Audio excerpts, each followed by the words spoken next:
월스트리트 모닝브리핑 글로벌 인터뷰.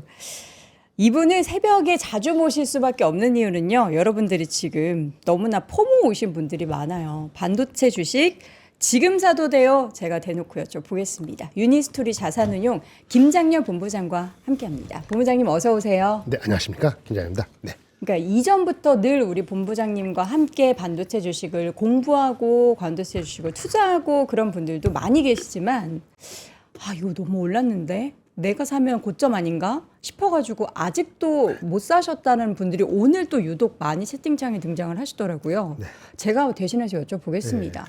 어떻게 지금이라도 삼전, 닉스, 마이크론 사도 돼요? 제가 그 개별 종목에 대해서 목표 주가와 투자 의견을 얘기를 못 하게 돼 있어요. 네네네. 반도체 주식 사도 돼요? 그렇죠. 그렇게 물어보고 네, 그렇게 죄송해요. 대답을 해드리니까. 반도체 주식 사도 되나요? 네. 사도 돼요? 네, 그럼요. 가격을 보지 말고. 가격을 보긴 봐야죠. 봐야 돼요? 투자 의견, 그러니까 애널리스트별로 그 종목을 잘 다루는 사람이 있잖아요. 그러니까 예를 들어서 오늘 인텔 AMD가 올랐어요. 네. 근데 인텔이 13% 오르고 AMD는 본장보다는 후장에서 많이 올라서 그걸 비슷비슷하게 올랐는데 맞아요. 그거 상대적인 비교하는 거나 이런 거는 한국에 있는 애널리스트보다는 미국에 있는 애널리스트 잘하겠죠. 그리고 미국에 있는 애널리스트가 삼성과 하이닉스 비교하는 건 우리보다 못하겠죠. 네. 거기에 맞는 사람들한테 의견을 수시로 업데이트 되면은 쓸데없이 미리 팔아서 다시 높게 주고 사는 거거나 아니면 진짜 포모가 왔을 때 포모가 없이 살 수도 있어요. 근데 미리 사놓아 갖고 원래 갖고 있는 게 100이었는데 포모 와서 한 10 정도 더 쓰는 거는 괜찮은데 안 갖고 있는 게 10이었는데 포모 왔을 때 90을 사면은 평균 단가가 너무 높아지잖아요. 그럼 아무리 강세장이라도 중간에 한 5% 10%는 언제든지 빠질 수 있거든요. 그렇죠. 예, 그런 거가 우려되기 때문에 포모에서 사는 거 금액을 줄이고 남들이 신경 안 쓸 때 사는 게 한 80이고 하면 그래도 계속 따라갈 수 있는데 그러니까 지금 이렇게 질문했을 때 사실은 지금 사도 되냐 했을 때 어느 특정 종목을 얘기하는 게 아니고 하면은 미국 주식이고 한국 주식이고 반도체에서 사도 돼요. 사도 돼요. 네. 근데 이제 그 전에 안 산 사람들이 먹은 거 지금 늦게 들어가시는 거잖아요. 그러면 수업료는 낼 수가 있어요. 수업료를 낼 수가. 중간에 10% 25% 빠질 수 있죠. 그쵸. 그거를 가만 안 하고 누가 안전하게 개런티 해주는 사람이 있으면 아마 그렇다면은 네. 그럴 수 있다고 보고 오늘 집 주가가 더 올라가는 것 같은데 그렇게 본다면은 그거는 아닐 수도 있죠.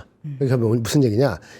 이미 한 포지셔닝을 원래 마음에 한 50% 60% 갖고 계신 분들은 네. 그냥 즐기시면 되고요. 네. 예.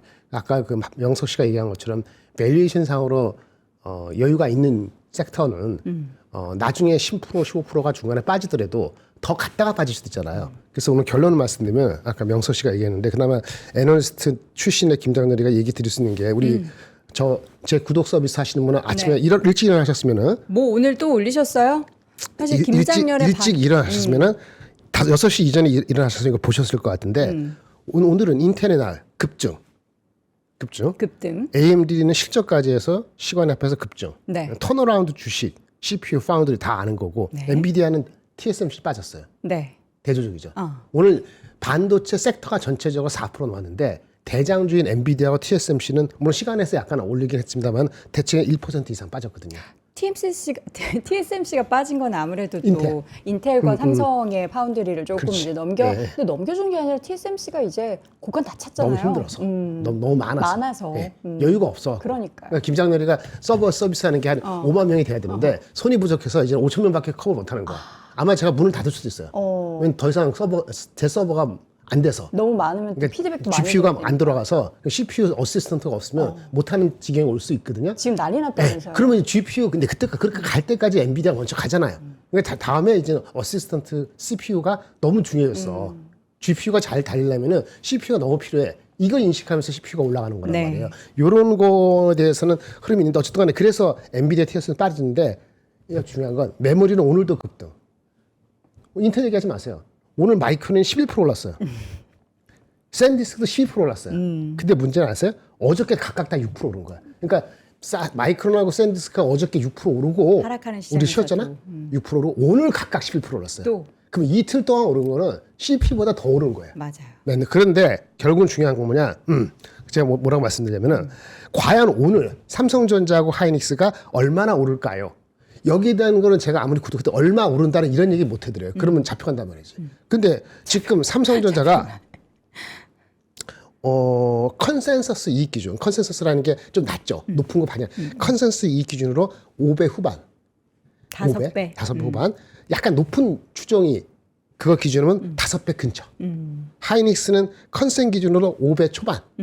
만약에 높은 추정으로 그러면 여전히 4배 중반. 인데 얼마나 오를까 하고 해드릴게요. 우리가 4월 16일 날 삼성전자, 이게 삼성전자 핑계대는 거 아닙니다. 비교가 되기 때문에 말씀드리는 거예요. 삼성전자 실황이 아니에요. 지금 삼성전자 경영진 이재용 회장님하고 제가 친구도 아니고 아무것도 아니에요. 좋아하시죠? 네, 아예 안 좋아하는 거 좋아하는 경험이 아니고 다 영향했는데 그래도 얘기하게 됐어요. 4월 16일 날 노조 파업 얘기가 나오기 바로 직전에 4월 16일이었어요. 4월 16일 동안 지금 3주 됐잖아요. 네. 3주 동안 삼성전자 7% 올랐어요. 4월 13주 동안 7%, 장이 11% 올랐거든. 한 코스피가 하이닉스 25% 오르고 오늘 AMD 시간에 오르는 것까지 합하면은 한 30% 넘어가고 마이크론 40% 올랐고요. 샌디스크 53% 올랐고요. 인텔 거의 60% 올랐어요. 숫자로만 비교했을 때는 너무 많이 많죠. 아쉬운. 그러니까 너무 아쉽지. 많이 오른 것에 대비해서 삼전이 좀 많이 아쉽네요. 또 상대적으로 봐야 되는 거지. 인텔이 아까 PER이 100배라 그랬는데 그거는 애널리스트 어닝이 빨리빨리 업그레이드가 안 됐잖아요. 아까 일명 CPU 한 명이 GPU 10명을 커버하던 시절에서 그쵸. CPU 한 명이 GPU 5명, 4명을 하게 되면은 CPU가 더 는다는 거잖아요. 네. 그럼 인텔의 이익이 향후 몇 년 동안에 얼마나 더 늘 수 있는 포텐셜이 있는지. 그리고 오늘은 애플이래. 그렇지. 그 파운드리 개념에서 받는 거잖아요. 그 삼성도 있지만은. 그렇죠. 그러면 인텔의 이익이 지금 기준으로 100배인데 이게 과연 향후 몇 년 사이에 50%, 30% 이게 성장이 될 것이냐 이거에 대한 기대 심리를 미리 앞당긴 측면이 있는 거거든요. 만약에 30%, 20% 올라가면은 어느 숫자에 보면은 인텔의 PER이 뭐 40배일 수도 있어요. 네. 그거는 거고 AMD도 마찬가지죠. AMD도 지금 50배라는데 이것도 뭐 한 20%, 10% 올라가면 30배, 20배 될 수 있죠. 근데 둘 다 명섭 씨가 얘기한 비슷한 건 있는 건 뭐냐면 우리가 흥분했을 때 엔비디아가 흥분했을 때 우리 2년 전에 흥분했을 때 있잖아요. 네. 엔비디아밖에 없을 때 GPU. 네, 맞아요. 그리고 작년까지 초반까지 엔비디아 짝꿍 하이닉스 HBM. 삼성전자 잘 못할 때니까. 그러니까 GPU 가고 엔비디아 가고 하이닉스 가고 이거 할 때 말이죠. 그 당시에 재작년에 엔비디아가 PER이 또 그 정도는 35배에서 40배였어요. 지금 마치 폭등하기 전에 AMD랑 비슷하지 않습니까? 근데 지금 엔비디아의 그 경쟁이 막 들어오면서 지금은 이제 얼마야? 지금은 20배야. 예, 시장 평균에 딱 갔어요. 그러니까 지금 뭐냐면 삼성전자는 우리 시장 평균을 깎아먹고 있는 거고 하이닉스도 깎아먹고 있는 거예요. 그쵸. 144만 원인데 불구하고. 그러니까 이거는 대한민국이라는 것도 있고 섞여 있기 때문에 어떤 게 우리가 포지션인지 눈에 훤히 보이죠. 예. 흥분한 인텔 AMD를 더 살 수 있는지 아니면 메모리 사이클이 여전히 사이클이라고 보더라도 아까 마이크론 얘기했는데 마이크론이 오늘 많이 올라서 걔네들이 올라서 지금 PER이 아까 8배 정도 하는데 예, 대충 그 정도 되고요. 샌디스크가 더럽게 많이 올랐는데 얘가 10배가 내년 기준으로 10배가 안 넘어요. 그렇게 많이 올랐어요. 네, 그렇게 올랐는데 그런데 그 8배, 10배라는 숫자도 삼성전자 하이닉스가 디스카운트를 받아야 된다. 미국 회사에 대비했을 때. 그거 받아들여. 저도 항상 그렇게 받아들여 왔거든요. 받아들여도 어떻다라는 결론이 나오는 거죠. 거기에 여러 가지 핑계대는 게 환율도 있었고 우리나라 자체의 리스크도 있었고 네. 그다음에 아까 뭐 노조 이슈도 있고 할 텐데 이게 만약에 근본적인 펀더멘트를 완전히 갉아먹는 게 아니라면은 그게 갭이 어떻게 될까라는 생각을 하게 하는 오늘 어린이날 다음에 느끼는 아침입니다. 우리 사실 이제 어린이날을 보내고 나서 뭐 전날에 하라 그래도 메모리 관련한 종목들이 상승을 한 걸 보고서 와 진짜 강하다라는 생각을 했을 거고 방금 전에 말씀하신 지금 정말 그 미래의 포텐셜을 땡겨와서 주가가 막 급등하기 시작한 종목들을 따라가야 하는지 여전히 약간 어떻게 보면은 대비해서는 좀 선비처럼 계속 올라가 물론 뭐 10몇 % 오르는 종목들도 있기 때문에 이거를 마냥 또 얌전히 올라간다라고는 볼 수 없는데 메모리를 쫓아가야 될지를 고민하시는 분들이 진짜 많으실 것 같아요. 그러면은 본부장님이 생각하시는 지금 뭐 난리난 갑자기 또 얘기 나오는 뭐 CPU 쇼티지로 말미암은 종목들의 급등 혹은 이제 여전히 메모리 쇼티지, CPU가 쇼티지던 뭐가 쇼티지던 결국에는 메모리 쪽의 수요가 계속 폭발적으로 늘어나는 것이 필수적이다. 어느 같은 적이지. 같이 따라가요? CPU가 쇼티지라는 거는 뭐냐면은 CPU 역할이 커지니까 네. GPU하고 짝꿍이 하는 HBM 말고 CPU하고 짝꿍되는 로우 파워 DDR, 네. DDR DRAM. 네. 그러니까 CPU라는 것이 서버의 CPU를 얘기하는 거 보통 여기서는 아무 얘기 안 해도 우리 퍼스널 컴퓨터의 CPU 말고 서버 데이터 센터의 CPU를 얘기하는 거고 거기 옆에 있는 D램은 그 D램의 가치가 더 커져서 네. 뭐 모듈도 소캠이 들어간다 뭐 이런 얘기 하지 않습니까? 거기에 대한 성장성이 생각이라는 게 2월 중순보다 4월 초순보다는 더 2월 중순하고 4월 초순하고는 사람의 생각이 저 말고도 많은 사람이 바뀌었고 느끼지 못한 사람이 바뀐 거는 4월 중후반에 바뀌었을 겁니다. 넘버로 바뀌는 게 지금 막 바뀌고 있는 거니까 네네. 지금 넘버, CPU에 관련되는 넘버랄까 거기에 연관되는 부품들의 넘버는 올해 거 말고 내년 내후년 거 예측이 바뀌게 되면은 네. 멀티플이 지금 올라간 것이 충분히 정당화될 소지가 있기 때문에 제가 저번에 한번 인텔이 처음 올라갔을 때 인텔 78가 됐을 때 그게 피해 그때는 100배였거든 그때도 근데 그거 안 비쌀 수도 있어요 함부로 안 파는 게 좋을 것 같다 제가 그런 얘기 했거든요 웬만해서 그렇게 얘기 안 하는데 인텔이 50불일 때도 그런 얘기 안 했어요 근데 이제는 증거가 나오니까 마치 이런 거예요 하이닉스가 100만 원 스트러글링 할 때는 증거가 안 나와서 살까 말까 네. 팔까 해서 80만 원대 사면 되고 최소한 80만 원대 안 팔고 기다리는 게 중요하다 그랬는데 어느 순간에 이런 게 CPU고 뭐고 해서 뒤에 단이 붙는다 그러면은 그러면 120만 원에도 사는 사람이 생기는 거예요. 그러면 그게 판단이 뭐냐면 중요한 건 낮게 사는 사람 많을 거야. 근데 이제 많을 건데요. 높게 해서 높아지니까 빨리 팔고 싶어 하는 욕구가 생기지 않습니까? 그거를 좀 참아야 되는 그게 좀 이제 있었던 거죠. 5월달, 4월달까지. 지금도 사실은 많은 분들이 갖고 계시기 때문에 언제 이 실현을 할 것인가가 더 중요할 수도 있어요. 그렇지 않습니까? 아까 질문은 그렇게 했는데 그래서 저는 뭐 오늘이야 다시 당연히 초반에 파는 사람도 계시고 사는 사람도 계실 텐데 팔아요? 파는 사람 계실 수 있겠죠. 근데 이제 뭐 급하게 돈이 필요한 게 아니라면은 네. 그 이 실현의 시점에 대해서는 거꾸로 마찬가지예요. 더 갔다가 예를 들어서 아리스타 네트워크스 뭐 이런 거 루멘텀 그 저기 광통신 관련된 거 많이 올라갔죠 미국에. 근데 올라가는데 조금 핑계 대면은 마진이 33점 몇인데 32점 몇이다. 약간 빠진 것 때문에 핑계를 좀 줄까 빠지잖아요. 그럼 한 큐에 미국 같은 건 한 10% 빠지는 게 장난도 아니거든요. 네. 근데 그것도 미리 안 팔고 쭉쭉쭉 갖고 있으면 처음에 그 한 30% 오른 다음에 10% 빠질 수 있거든요. 이거 보세요. 여기 100이 있었어. 그래서 증거가 나쁜 증거가 안 나와서 계속 갖고 있었어. 그게 한 3개월 동안 130 갔어. 근데 나중에 조금 핑계를 주니까 바로 한 10몇 프로 내려와. 그럼 언제 파는 게 좋은 거예요? 저는 30% 올라갔을 때 파면 좋지만 그건 아무도 그쵸. 모르는 거니까 증거 때문에 증거가 확인돼 갖고 이젠 좀 이상했구나 그래서 10몇 프로 빠지고 그때 파는 거예요. 그러니까 어깨에 팔라는 이게 그잖아요. 그쵸. 그래서 여기 근데 이제 30, 문제는 여기서 어깨.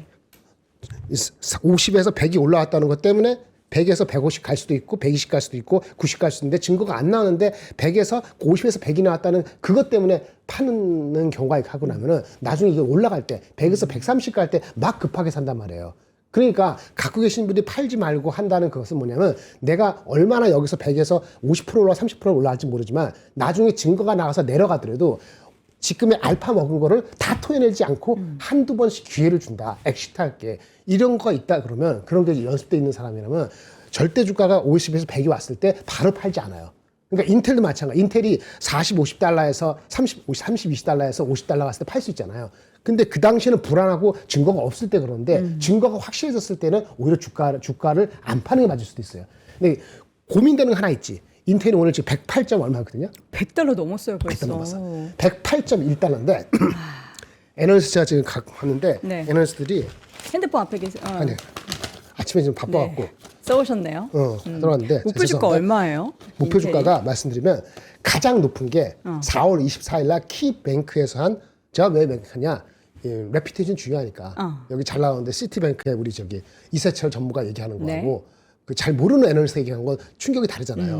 키뱅크라는 거 나름대로 있는데 거기가 110달러를 4월 24일 날 됐어요. 근데 지금 2달러 남았습니다. 그 100달러 이상이 네 군데 있는데 그거 다 완전 맞지. 그럼 얘네들이 어떻게 할까? 그럼 얘네들은 지금 방법밖에 없어. 내가 애널리스트면 이익전망을 높여야 돼. 이익전망이 아니면은 이게 PR이 계속 40배, 60배, 70배 나오니까 저스티피키지 안 돼. 근데 애널리스트는 외국은 한국보다 달라서 아마 홀드하는 사람들도 꽤 나올 겁니다. 홀드. 목표 주가는 높이면서 이제 따라가지 말라든지 네. 아니면 목표 주가 높이는데 상대적으로 AMD가 싸니까 그걸로 스위칭하라든지 얘기 나올 텐데 이 CPU의 넘버가 justification, 넘버가 됐는데 사람들이 계산해서 이렇게 넘버가 좁혀질 때까지는 네. 서두르지 마세요.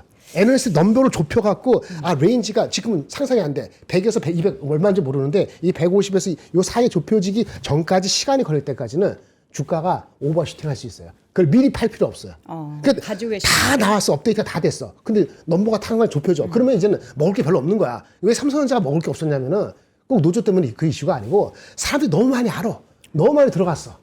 그러니까 변동폭이 많지 않은데 붙어있는 사람 많고 생각해보세요. 잘 모르는 게 뭐야. 샌디스가 모르잖아요. 근데 SK하이닉스도 마찬가지잖아요. 뭐가? SK하이닉스도 그렇지. 마찬가지. 그런데 왜 하이닉스는 삼성전자 주냐? 삼성전자보다 하이닉스가 이해하기 너무 쉽죠.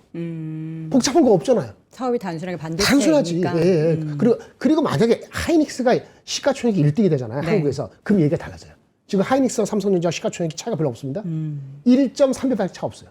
하이닉스가 1030조, 오늘 오르면 1100조 넘겠죠? 오늘 아마 10% 이상 넘을 것 같은데 시작할 때는 네. 1100조, 삼성전자 얼마나 오를지 10% 오를까요? 그렇지 않다 보거든요. 그럼 삼성전자는 1300 몇십조. 그럼 차이가 1.3배 이하로 확 붙었어요. 잘못하다가는 역전 그거는 쉽지 않을 수 있지. 왜 삼성전자가 아까 얘기했잖아. 삼성전자가 5.7배 컨센서스 기준으로.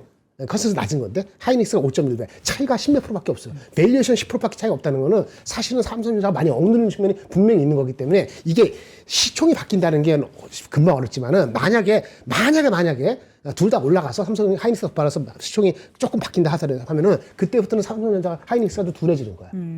마이크론하고 샌디스크가 한국이 만약에 시총을 만약 차지하면은 마이크론 샌디스크가 그러면 그렇게 움직이지 못해요.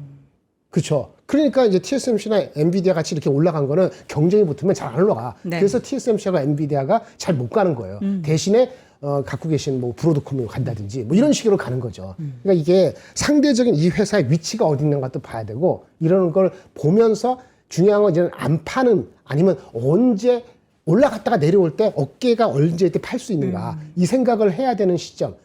호플리 향후 2년 내는 그렇게 안 오길 바라는 건데 그건 사실은 모르죠. 주가는 오늘까지 해가지고 아마 27년까지는 반도체 수급이 큰 문제가 없다? 아니 문제가 아예 없다? 28년도 가봐야 되는 거 아니야? 이런 식으로 지금 올라갈 겁니다. 오늘 종가 기준으로. 이제 그러고 나면 진짜 큰 영향을 들어가는 겁니다. 근데 절대적인 밸류가 한국 삼성전자 항상 제가 방송에서 제 그 강의에서 얘기할 때 들으시면 아는데 6배, 8배를 벗어나기 전까지는 리레이팅이 아니에요. 아까 그러니까 마이크론이 8배 정도 됐잖아요. 그러니까 얘네가 디레이팅에서 벗어났어요. 마이크론은 오늘 한 640불 돼가지고 네. 640불? 얼마 전 300불 하던 게 더블 오는 겁니다. 그 PER이 8배 됐잖아요. 네. 반도체 사이클에서 이 사이클 주식이다 했을 때 8배가 목이었거든. 그럼 이제는 뉴 챌린지 되는 거예요. 640불이. 목표 주가가 보통 한 800불 안 되니까 8863은 이제는 안전 마진을 따지면 그 룸이 혹시 틀릴 경우에는 $1000도 나오긴 했습니다. 날라오긴 했지만은 혹시 뭐 예측이 틀리거나 혹시 무슨 일이 발생했을 네. 경우에는 이제 마이크론을 살 때, 8배 살 때는 먹을 수 있는 룸이 있을지도 모른다고 저는 계속 생각하지만은 이제 새롭게 들어가는 사람들은 그 안전 마진 측면에서는 아주 안전하지 않은 상태로 진입할 그렇죠. 수도 있어요. 그건 그렇죠. 그러면 6배, 8배인데 삼성전자가 지금 5배 네 배. 라는 5배 정도라는 거지. 그러니까 이것이 내년도 실적이 올해보다 성장률이 20% 이러면은 안 가는 게 맞아요. 근데 이제 내년도 실적이 20%는 말이 아닌 것 같고 뭐 내년도 하반기는 몰라도 내년 상반기까지는 한 30~40% 갈 수 있다라는 컨센서스가 맞다고 산 사람들이 마음에 들기 시작하면 그게 삼성하이닉스 애널리스트 콜이 아니고 미국의 이런 걸 봤을 때 이렇게 되면은 내후년 거가 신경 쓰인다는 건 만약 내후년도 노프라블럼이다 이렇게 그건 몰라. 그건 어느 누구도 몰라. 2개월 몰라. 내후년도는 정확히 모르는데 왜 지금 내년도는 10명에 9명이 다 좋다고 하지만 내후년 거가 계속 좋다는 거는 장담 못 하는데 그건 차치하고 가면은 그러면 일단 사실은 6배, 8배 숫자에서 6배, 8배 숫자에서 아랫단 밑으로 있는 것이 정당하냐. 아랫단 6배 이하로 있는 것이 오랫동안. 네. 그거는 사실은 정당성은 잃어가고 있다는 사실을 사람들이 이제 공감을 이전보다는 더 하겠죠. 그리고 그 공감에 있어서 우리는 다 그렇게 알고 있었는지 모르지만 외국인이 안 도와줬는데 외국인이 늦게 깨닫고 아니면 이제 어쩔 수 없이 강요돼서 그렇게 사게 된다면 거기 리테일 인베스터건 개인 투자가건 기관 투자건 그러면은 억눌린 거를 더 긍정적으로 할 소지가 있어 보인다는 거죠. 실제로 지난주에 그 보도된 여러분들도 기사 보셨겠지만 미국의 기관뿐만 아니라 개인 큰손들이 우리나라 삼전닉스를 그래서 그렇게 삼성 투자하고 증권이 나왔죠. 예, 그렇게 투자한다고 투자하기 시작했다라고 하잖아요. 그러니까 우리는 항상 아니 내년도 기준으로 삼성전자의 영업이익이 글로벌 1위고 SK하이닉스가 3위인데 시총 차이가 이렇게 많이 나는 게 맞아?라고 항상 질문을 하지만 아 이게 코리아 디스카운트야? 뭐야? 이렇게만 그냥 물음표만 던졌단 말이죠. 근데 이제는 그것을 극복해 낼 만한 산업의 변화가 생기고 있고 그래서 그것이 이제 주가에 반영이 되는 게 더 적극적으로 일어난다면 그 돈의 우리는 흐름과 수급의 힘이 그렇죠. 근데 그게 또 실질적으로 지금 나타나고 있는 거잖아요. 그러면 지금보다 올해 뭐 가을, 연말은 진짜 주가에 있어서의 대변혁이 국내에서도 분명히 있지 않을까 싶긴 한데. 조금은 그 ETF, 그다음에 돈의 무브먼트에 따라 갖고 오버슈팅 가능성이 분명히 있어요. 근데 지금 5월 22일에 개별 종목 레버리지 나오죠. 네네. 뭐 반대도 나오지만. 네. 근데 실적에 대한 전망은 뭐 일단 다음 분기 실적이 언제 나오죠? 보통 한 7월 초에 그쵸? 분기 삼성전자에 끝나고. 대한 그 잠정 실적이 나오니까 네. 애널리스트들이 언제 업데이트 하냐면은 6월 말부터 업데이트 할 거예요. 네. 이게 6월 말에 업데이트 삼성전자 업데이트 되는 게 하나 있고요. 네. 일단 이번 달도 중요합니다.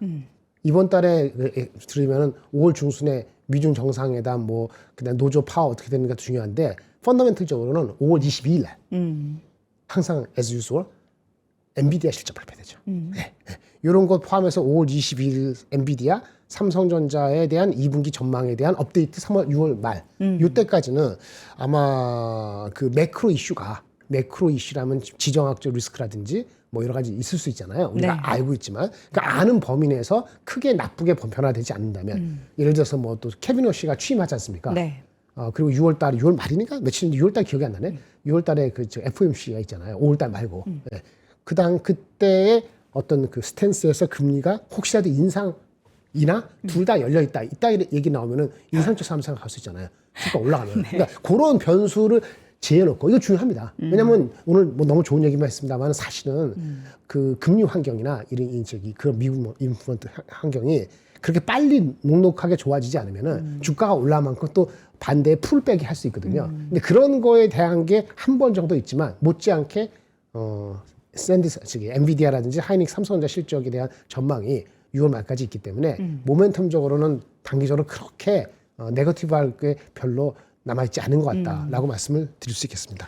지금 보면 아까 미국 투자 이야기를 말씀드렸는데 네. 미국 큰 손들이 뭐 반도체 주식에 대한 국내 투자도 있지만 지금 뭐 히트 슬러그 주식이라고 해서 냉각주 관련한 투자 네네. 열풍이 지금 불고 있다. 반도체 발열 문제가 이게 뭔가 좀 관련해서 해결될 것이다라는 시선들이 있는지에 대해서 그런 네네. 얘기들이 좀 나오더라고요. 그거는 이제 보통 이제 냉각 관련되는 거는 냉각주가 많잖아요. 네네. 냉각 관련되는 공냉식, 순냉식 있고 그 다음에 장비도 있고 부품도 네. 있는데 이슈는 결론적으로 미안한데 한국 관련된 주식 별로 없어요. 우리나라는 별로 없어요. 근데 조그만 주식이 있는데 히트 슬러그라는 그 열을 빼주는 그 부품은 대부분 다 비상장에서 해요. 그래서 우리는 그냥 냉각 관련주 해가지고 조그만 주식 뭐 굳이 얘기하면 또 그 주식 좋다고 얘기하는 것 같아서 헷갈리긴 하는데 네. 흔히 많이 나오는 GST, K연소 이런 회사들이 있긴 한데요. 그거는 단기 테마적인 액침 냉각 어떤 냉각 공조예요. 그래서 이거 관련된 주식이 핵심은 현재는 아닌 것 같아요. 네. 이거는 거꾸로 이만큼 쇼티지다. 이렇게만 이해하시면 좋을 것 같습니다. 지금 더해서 이제 밤사 있었던 애플 관련한 소식에 대해서도 잠깐만 언급을 드렸는데 이게 결국에는 TSMC의 풀이 가득 찼기 때문에 이제 그걸 인텔과 삼성이 파운드리 쪽을 갖고 오게 되는 네. 그 상황이 지금 연출이 그렇죠. 되는 거죠. 그게 뭐 얼마나 많은 비중인지 얼마나 많은 아직 규모인지는 모르죠. 네네. 알 수가 없지만 그러니까 이제 결국 삼성이 10년 만에 애플의 파트너로 지금 다시 되는 거다라는 것에 되게 의미를 많이 부여하더라고요. 네네네. 그렇게 할 수 있죠. 네. 그런데 사실은 오늘 인텔하고 AMD 주가가 올라서 많이 그런 건데 이게 이제 인텔이 아니고 TSMC가 이렇게 해가지고 삼성전자가 혼자 얘기가 되는 거면 확 주가가 받을 거예요. 근데 인텔하고 가는데 보세요. 인텔 주식을 작년 8월인 9월 누군지 모르지만 기억이 안 나는데 미국 정부가 10% 지분 들어갔고 네. 아마 80억인가 90억 달러 미국 정부가 들어갔어요. 대박 났죠. 네. 엔비디아도 샀습니다. 인텔 주식을 작년에 50억 달러인가? 그 지분은 5%인가? 하여튼 정부하고 엔비디아가 10몇 %를 산 거예요. 인텔을. 그쵸. 그러니까 이쪽을 밀어주겠어요. 그러니까 그렇다고 밀어준다고 했어요. 이게 다 할 수 있는 캐파도 안 되니까 네. 당연히 삼성전자도 이참에 그런 그 기회가 다시 온다고 기대해 봄직하죠. 근데 그 매그니튜드 파워가 인텔이 같이 끼어 있으니까 파지티브한데 파지티브한 정도가 이게 100이면은 100이 아니고 70인지 이건 모르겠다는 거죠. 근데 파지티브한 거 맞아요. 당연히 그런 거죠. 사실 삼성전자에 대해서를 밸류를 따질 때 반도체, 뭐 메모리 이런 얘기도 하지만 이제 올 하반기부터는 파운드리 쪽에 있어서도 확실하게 실적이 뭔가 이제 네네. 가시적으로 기대가 된다라는 분위기도 만들어져서 파운드리 얘기 나올 때마다 이게 메모리 말고 플러스 알파가 네. 계속 생기는 것에 저는 이게 더 좋은 상황이 당연하죠. 만들어지는구나. 이게 우리가 제가 그 전까지 이런 얘기 나오기 전에 있는데 네. 삼성전자 갖고 있는 팹의 커패시티가 이 매출이 네네. 이게 섞여있는 비밀 섞여있는데 한 30조 정도 돼요. 1년에. 30조? 30조. 파운드리가. 네. 이게 가동이 다 되고 있는 게 아닐 거 아닙니까?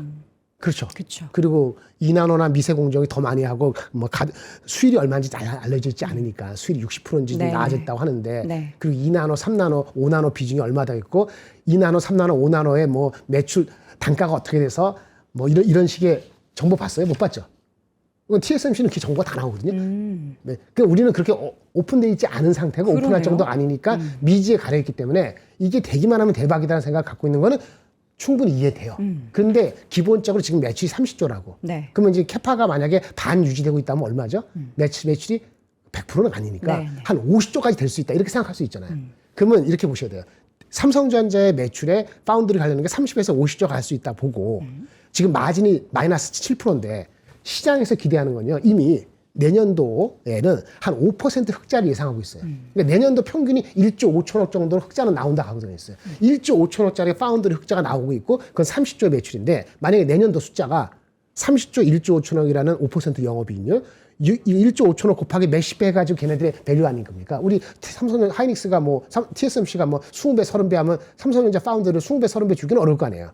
그렇죠? 그러니까 30조에 1조 5천억이 얼마까지 갈 수 있고 곱하기 20배 줄 것이나 15배 주려고 따라서 삼성전자 파운드리의 가치가 나오는 거예요. 그럼 거기에 대한 거는 일단 30조에 1조 5천억 흑자, 1조 5천억 곱하기 멀티플 한 거는 주가에 얼추 반영돼 있어요.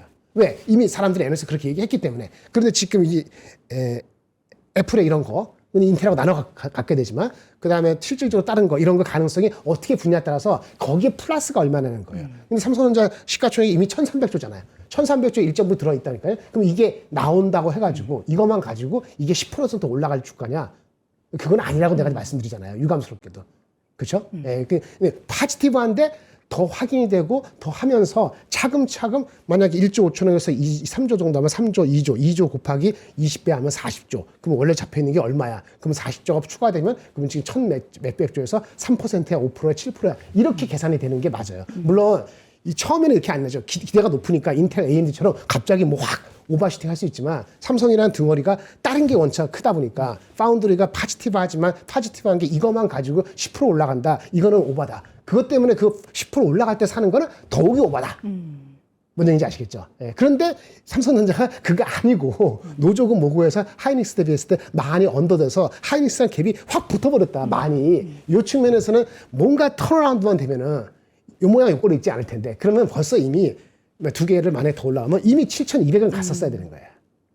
그래도 오버슈팅이 아닌 거예요. 대한민국 자체는. 근데 문제는 있지. 삼성전자 하이닉스 중심으로 한 45% 되는 시가총액 갖고 있으니까 이게 미국에 있는 게 아니라 한국에 이렇게 들어있으니까 그렇죠. 혹시라도 뭔가 이상한 미국에서 금리 인상만 나오면은 그거 올라간 거가 50이 있으면은 어느 순간에 끝에서 많이 잡은 사람들은 그게 올라간 거야 30% 정도는 그냥 반납할 수 있어요. 하루 이틀 사이에. 그럼 그때 어떻게 할 것인지 그 생각도 미리 하고 가야 되는 거예요. 근데 살 때는 기분 좋을 때 그렇게 하잖아요. 삼성전자 하이닉스도 100만 원, 삼성전자도 22만 원 할 수 있어요. 삼성전자 22만 샀다고 무슨 세상에 무너지는 거 아닙니다. 최근 안 가서 그런 거지. 하이닉스 100만 원 사람들은 아슬아슬 샀잖아요. 예. 근데 그때 럭키에서 살 수도 있고 자기가 몰라서 살 수도 있는데 몰라서 산 사람들은 아마 이렇게 올라가면 오늘 파실 겁니다. 많은 분들이. 그쵸. 근데 이제 공부를 하시면은 그게 어느가 되는지 좀 가름할 때 도움이 될 수 있으니까 제가 그 구독하시는 분한테 오프라인 이렇게 모임을 좀 가지려고 해요. 그 오프라인을 정말요? 지금 6월 6일 현충일 날 가지려 하는데 몇 분이나 초대할 수 있을지 아니면 어떤 식으로 어떤 분을 먼저 할 수 있을지 그런 거는 나중에 공고가 이 3프로에서 나갈 테니까 그 오프라인에 한번 뵀으면 좋겠고요. 사실 저는 네. 김장현 본부장님 모시고 인터뷰할 때마다 느끼는 게 이제 반도체 관련해서 그냥 무조건 다 뭐 장밋빛입니다 이렇게 말씀을 하지 않으시잖아요. 이거는 이렇기 때문에 좀 부정적이고 이거는 이래서 좋다라고 얘기하는 거고 그런 면밀한 내용들을 말씀을 해주셔서 좀 어떻게 보면은 내가 투자는 하고는 있지만 좀 불확실하고 좀 불안하고 이런 마음들을 좀 잡을 때는 역시 공부만 한 게 없습니다. 그 공부라고 해서 막 들고 파고 뭘 외우고라고 하는 게 아니라 관련한 산업을 이해하고 관련한 그 애널리스트의 뷰나 시장의 뉴스 중에서 뭐를 어떻게 밸류를 해가면서 봐야 되는지를 우리 김장현 본부장님께서 좀 명확하게 제시를 해주셔서 너무나 좋은데 그걸 저희가 김장현 본부장님이 지금 하고 계시는 오늘 새벽에도 컨텐츠를 올리셨고 지금 심지어 오프라인 모임까지 준비하고 계시다는데 제가 알기로는 이게 너무 가입자가 폭증을 하고 있어서 지금 약간 감당이 안 되는 수준까지 올라갔는데 그래서 뭐 CPU를 더 늘리신다라는 소문이 있습니다. 자, 김장렬의 반도체 IT 투자 교실 요거는 여러분들 구독하는 거예요. 이제 반도체 슈퍼사이클 초격차에 관련한 우리 김장렬 본부장님만의 인사이트를 그리고 진짜 부지런하신 거 여러분들 알고 계시죠? 새벽부터 시작해서 밤 늦게까지 늘 진짜 필요할 때마다 여러분들이 원하는 내용들을 또 빠릿빠릿하게 올려주시고 그 얼마 전에 보니까 삼성전자 SK하이닉스 목표주가 하향 이런 거 나왔을 때 뭐야 하면서 이제 우왕좌왕 하실 때는 그냥 방송보다는 우리 김장현 본부장님의 투자 교실 들어가시면 명확하고 속 시원한 내용들을 보실 수 있을 겁니다. 6월 6일 날짜는 정해진 건가요? 네, 날짜는 그렇게 날짜 하시면 정해지고 네, 우리 주중은 투자 안 되니까. 교실과 함께 하시는 분들을 이제 네네. 초대해 주시는 거죠. 네네. 알겠습니다. 영상 아래 구독하시는 링크, 분한테만 한정해서 네, 하시면 돼요. 영상 아래 링크 클릭하시면 구독자분들을 위한 컨텐츠들이 또 마련되어 있다라고 하니까요. 여러분 함께 해주시기 바랍니다. 정말 새벽 시간에 바쁘신데도 함께 해주셔서 오늘도 고맙습니다. 네, 감사합니다. 네, 유니스토리 자산은요 김장현 본부장과 함께했습니다. 자, 여러분들 우리 김장현 본부장님뿐만 아니라 박병찬 이사, 또 이선엽 대표, 우리 또 차영주 소장, 그리고 장우진 대표, 여기 우리 또 박명석 큐레이터까지 함께하는 주식의 시대. 정말 이제 주식 투자 안 하면은 많은 분들이 내 자산은 뭘로 불리나 싶을 정도로 주식시장이 여기가 굉장히 뜨거운데요. 여기에서 1%의 그 가르침만이 여러분들이 투자를 잘하느냐 못하느냐를 가릴 수 있다라는 생각으로 저희가 좋은 컨텐츠들 강의들 마련하고 있으니까요. 영상 아래 링크 통해서 어떤 내용들이 있는지 자세한 내용 확인해 보시기 바랍니다. 저는 내일 오전 6시에 다시 돌아오겠습니다. 여러분 오늘도 고맙습니다.